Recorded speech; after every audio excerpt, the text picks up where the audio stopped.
well so far. Oh, bye. Okay. Emma, I had a similar thing where like I was like the fun girl on the softball team. When I was like supposed to be paying attention to the game, I was like teaching my teammates raps that I wrote. And he'd be like, "Look at the game," and I'd be like, "Okay, Coach Archer," but like I put your name in the rap. I did something really exciting yesterday. I decided to stop being mentally ill.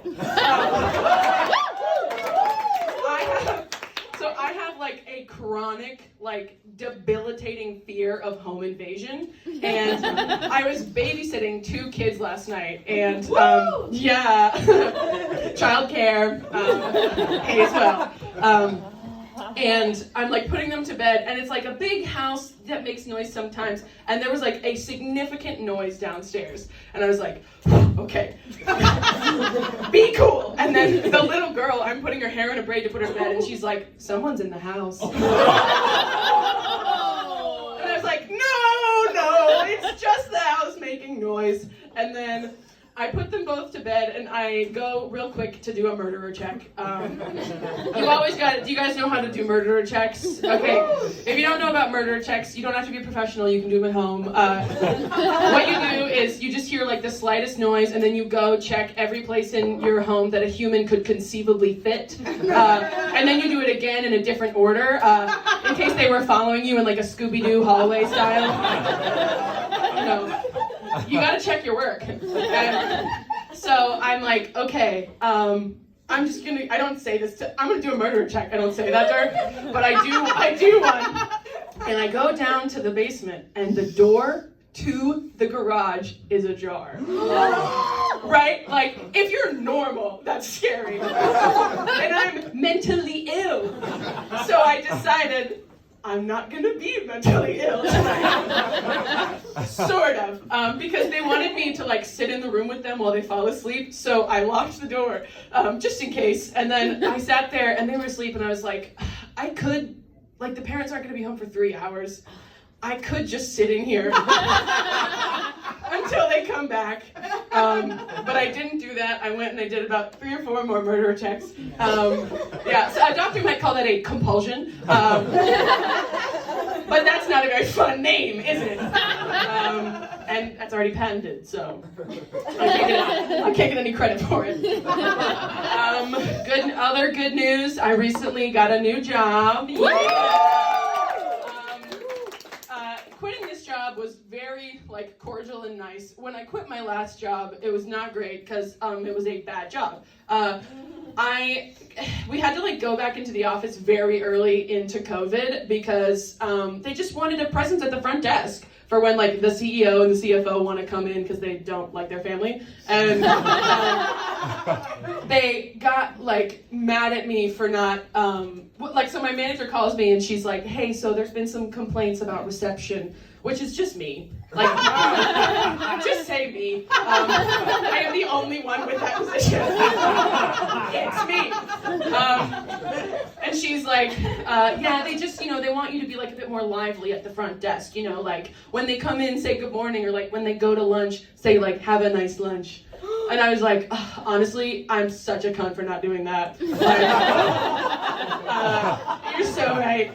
And she was like, but just to like remedy this problem, they want you to keep a talking log of who you talk to and what you talk about. No. So of course, malicious compliance. I like color coded it, and I wrote down every single thing that anybody said to me. Like so-and-so asked me where they wanted to go get lunch. I said they should go here, but then they went to Sweet Green, and then I said no, you should probably go to Chipotle.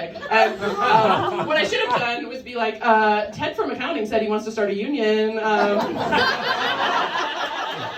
I agreed. Also, I did one time email the CEO of our company saying we should have a 4-day work week.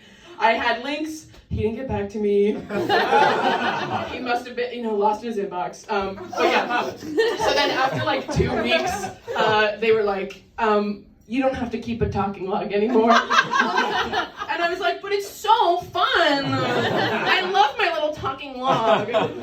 Yeah, so that was that job. Also, there was a guy who worked there who was like so insane. He was like, if 2 HR emails had sex and then like a person happened, like that was him.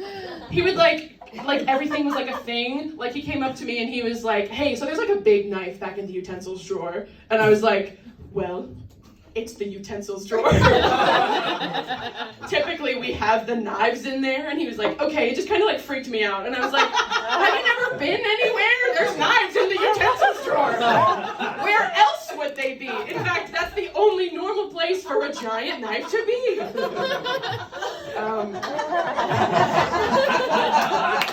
I hated him. One time he came up to my desk and he was like, I just found out about attachment styles. And I was like, cool. And then he was like, I'm anxious attachment. And I was like, no way. What? And he was like, what even, like, who even has secure attachment? And I was like, yeah, that's so weird to have that. Yeah, guys, bragging. I may be mentally ill when it comes to myself, but I get along with other people. Bye. So I found out something insane recently. For some reason, in one of my work meetings, we were looking up the original members of the Blue Man Group, and the first thing that came up was an article about how maybe one of the guys who did 9/11 saw the Blue Man Group the night before. Oh my God. And like, it's so sad that the Blue Man Group wasn't enough to redeem America. Maybe they should have seen Stomp. The working, and I just wonder, like, did he buy the tickets before? Or like, was it like, guys, we have to do it on the 11th, on the 10th, I am seeing Blue Man Group.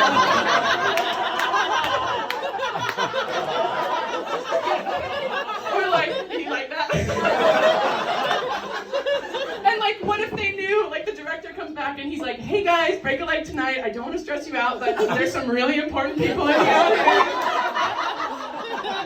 So give it your all. And then what if, like, they're in the plane and they're on the way and he's sitting there, driving, I hate driving plane, and he's just sitting there like, don't. The other guy's like, whoa, what's going on with you? And he's like, oh, sorry, I saw a Blue Man Group last night. Oh my God, no way, how was it? Honestly, really good. Really good. I would go see it again if you want. Well. He's like, oh, I can't go.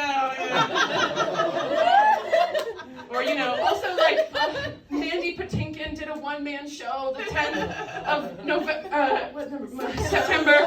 I'm so caught up in the 9 of it all. Like, Mandy Patinkin has an EGOT. Like, you don't think that would, move the spirit in you to, like, give it a once-over?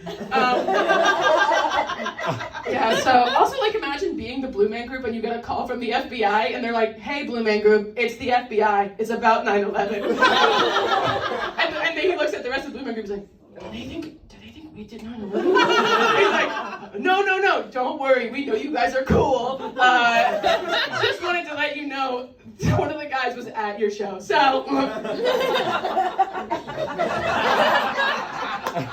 it's just, I'm surprised. Did people know this already about the... No.